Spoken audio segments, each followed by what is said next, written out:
Hi everyone, this is Veronica. आज का topic है कि मून डस्ट को यूज़ करके क्या हम अर्थ को कूल कर सकते हैं। ये बात हम क्यों कर रहे हैं? क्योंकि हम जानते हैं क्लाइमेट चेंज जिस तरीके से हो रहा है, ग्लोबल वार्मिंग एक बहुत बड़ा रीज़न है। तो उसको कंट्रोल करने के लिए कुछ ना कुछ सोल्यूशन हम ढूंढते रहते हैं। तो इस चीज़ को हम डिस्कस करेंगे जो साइंटिस्ट ने सजेस्ट की है।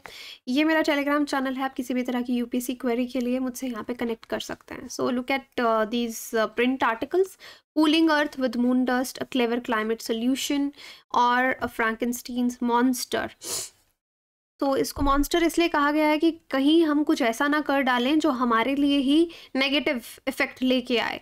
अब आप सब लोग ग्रीन हाउस इफेक्ट को समझते हैं। ग्रीन हाउस इफेक्ट बहुत अच्छी बात है हमारे अर्थ के लिए। Suppose this is sun and ये हमारा अर्थ है, ठीक है।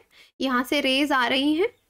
अब ये रेज जितनी यहाँ इंसिडेंट रेज पड़ रही हैं, काफ़ी हद तक रेज रिफ्लेक्ट बैक हो जाती हैं, है ना, वापस चली जाती हैं। अगर सन से आने वाली हर रे वापस चली जाएगी स्पेस में तो अर्थ एकदम बर्फ़ का गोला बन जाएगा।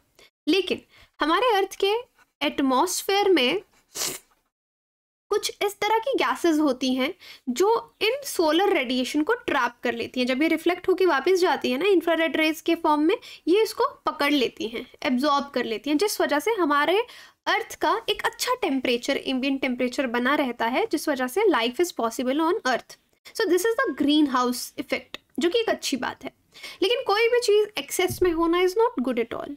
नाउ व्हाट इज हैपनिंग, ये जो गैसेस इंसिडेंट रेज को रिफ्लेक्ट होने पे एब्जॉर्ब करती हैं, अगर ये गैसेस, ग्रीन हाउस गैसेस हम इनको कहते हैं, ये बहुत ज़्यादा हो जाए, इनका कॉन्सेंट्रेशन ज़्यादा हो जाए तो अर्थ पे गर्मी बढ़ने लगेगी।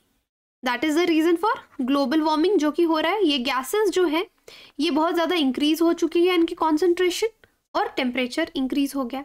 अब हम हर वो कोशिश कर रहे हैं अर्थ के टेम्परेचर को नीचे लाने की, कम करने की, राइट। उसके लिए हम चाहते हैं कि ये ग्रीन हाउस गैसेस, एक तरह की अप्रोच हमारी ये रहती है कि concentration of greenhouse gases कम होती जाए। एक अप्रोच ये है, इसके लिए हम वेरियस कन्वेंशंस लेके आए हैं इंटरनेशनल प्लेटफॉर्म पे।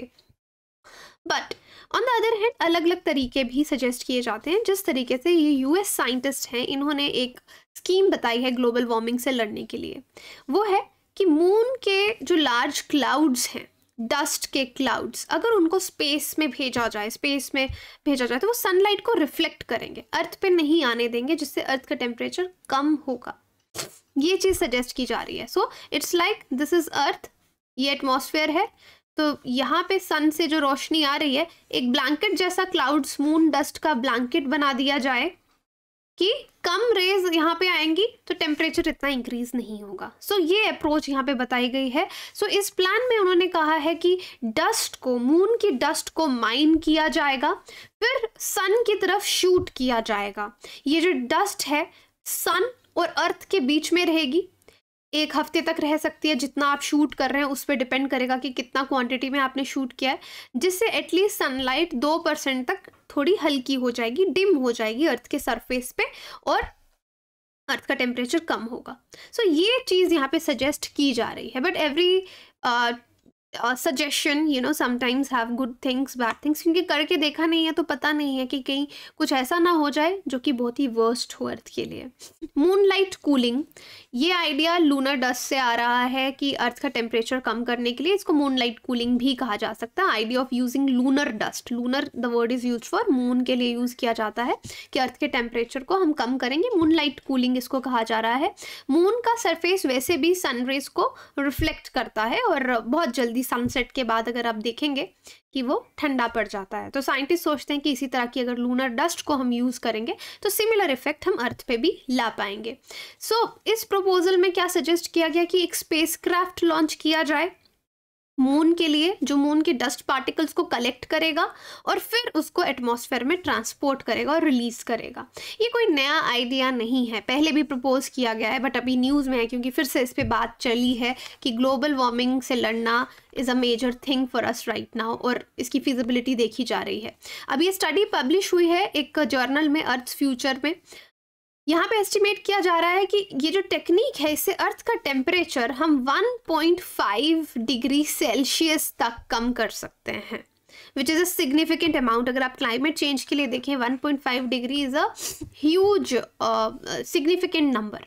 तो ये अभी सोचा जा रहा है। तो प्रपोजल में अगर आप देखेंगे solar radiation management, they proposed the regular transport of moon dust. तो आपको समझना यहाँ से हम स्पेसक्राफ्ट भेजा, मून डस्ट कलेक्ट किया और वहाँ से शूट किया। So this is a thing जो ये लोग सोच रहे हैं। अब इसका एनालॉगी ड्रॉ किया जा रहा है वॉल्केनो के साथ में, कि ऐसा इफेक्ट हम अर्थ पे पहले भी देखते हैं। वॉल्केनो के केस में क्या होता है, जब वॉल्केनो कोई फटती है, there is an active volcano, तो बहुत सारे क्लाउड्स एटमॉस्फेयर में जाते हैं और काफ़ी दिनों तक वो वहाँ पे रहते हैं और उस एरिया में सनलाइट नीचे तक नहीं पहुँच पाती, जो कि कूलिंग इफेक्ट देती है। So yes, they are drawing कि वैसा ही तो है, तो ज़्यादा कुछ नेगेटिव इफेक्ट्स नहीं होने वाले हैं। जब तक मून डस्ट रहेगी तभी तक का इशू है, बाद में तो मून डस्ट वहाँ से हट जाएगी, जस्ट सनलाइट आपकी डिम हो रही है। But yes, there are major concerns इससे जुड़े हुए हैं। वॉल्केनिक इरप्शंस की आप बात करो तो कई बार इस तरह के रेडिएशन सल्फेट्स यहाँ पे आपके रिलीज होते हैं, जो काफ़ी लंबे समय तक वहीं पे रहते हैं और एक लंबे समय तक कूलिंग इफेक्ट देते हैं। अगर आप सनलाइट नहीं पहुंच रही है, इवेपोरेशन जो हाइड्रोलॉजिकल साइकिल है, आपका वाटर साइकिल है, आप उसके साथ इंटरफेयर कर रहे हैं, तो आप एक पूरे प्रोसेस को इंटरप्ट कर रहे हैं। आपको कॉन्सिक्वेंसेस नहीं पता है कि क्या होंगे। प्रॉपर से अगर इवेपोरेशन नहीं होगी तो हो सकता है रेनफॉल भी अच्छे से ना हो, रेनफॉल अच्छे से नहीं होगा तो सूखा पड़ेगा। तो बहुत सारे डर यहाँ पे जताए जा रहे हैं। अगर समर्स जो हैं आपकी कूल हो जाएंगी तो आने वाले समय में सूखा भी पड़ सकता है, ग्लोबल स्केल पे क्रॉप यील्ड अल्टीमेटली इफेक्ट हो सकती है। सो ये सब कंसर्न्स दिखाए जा रहे हैं। अब कंसर्न्स यहाँ पे अलग अलग तरीके के कंसर्न्स हैं मून डस्ट को लेकर। एक कंसर्न्स तो हो गए, चलो ठीक है, आप साइंटिफिक कंसर्न्स ले रहे हैं कि अर्थ पे उसका असर पड़ेगा।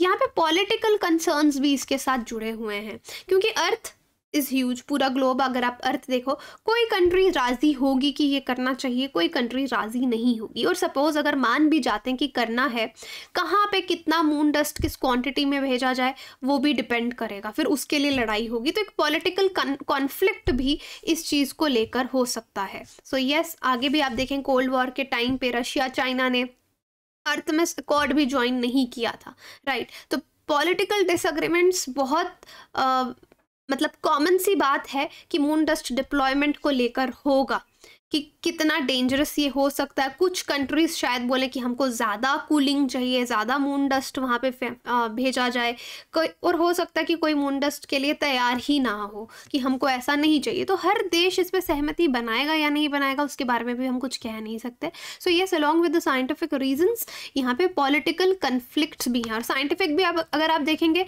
तो evaporation, rainfall, drought, food security, ये सारे मुद्दे उस पर आते हैं कि अगर कुछ गड़बड़ हो गई तो अल्टीमेटली बहुत ज़्यादा नुकसान होगा। प्लस ये जो लॉन्च सिस्टम है डस्ट के लिए, it could spark security and weaponisation concerns. तो यहाँ पे वेपनाइजेशन के कंसर्न्स भी आ रहे हैं, क्योंकि जिस तरह से हम डिफेंस की बात करते हैं, एयर, लैंड, नेवी, तो अब स्पेस भी एक नेक्स्ट एरिया माना जा रहा है वेपनाइजेशन के लिए, डिफेंस के लिए। तो अब वो कंसर्न्स भी निकल के सामने आ रहे हैं कि कोई आर्म्ड कॉन्फ्लिक्ट ही लूनर इंफ्रास्ट्रक्चर को लेकर, कोई आपस में बड़े बड़े देशों के आर्म्ड कन्फ्लिक्ट्स ही ना हो जाए अगर ज़्यादा डिसएग्रीमेंट्स होंगे, because space is yet another frontier किसी भी पॉलिटिकल कन्फ्लिक्ट को लेकर। तो ये जो रिफ्लेक्शन स्कीम हम लेके आ रहे हैं, तो अल्टीमेटली इसके बहुत सारे कॉन्सिक्वेंसेस हो सकते हैं मून डस्ट डिप्लॉयमेंट को लेकर। तो आई होप ये पूरा कंसर्न आपको साइंस और पॉलिटिकल एंगल दोनों से समझ में आया होगा। आपकी कोई भी क्वेरी हो आप मुझसे कनेक्ट करें। बाकी अपनी तैयारी के लिए अनअकैडमी को चुनें। वाई वुड आई से सो, बिकॉज आपको यहाँ पे बहुत सारी अपॉर्चुनिटी मिलती है। आप किसी भी टीचर से पढ़ सकते हैं और फिलहाल 20% डिस्काउंट चल रहा है। द कोड इज़ वीरो UPSC। अगर आप ये कोड यूज़ करेंगे तो विल गेट मैक्सिमम डिस्काउंट। और राइट टाइम है प्रिपेयर करने के लिए। कोई भी बैच, आप 16 मैथ से बैच शुरू हुआ है, आप उसको ज्वाइन कर सकते हैं। और yes, we got an amazing response आपका फ्री डे ट्रायल में। आपके मेल में एक अच्छा ऑफर आया होगा, do check it out. Pathfinder में रिवीजन आप हमारे साथ कर सकते हैं। Now Unacademy all India prelims mock test हमारा हो रहा है 26 मार्च को। तो पेपर की टाइमिंग्स आप देख सकते हैं। वीरो UPSC कोड यूज़ करके you can enrol yourself. And offline भी आप हमारे साथ पढ़ सकते हैं। EMI पे कोर्सेज ले सकते हैं। Thank you so much.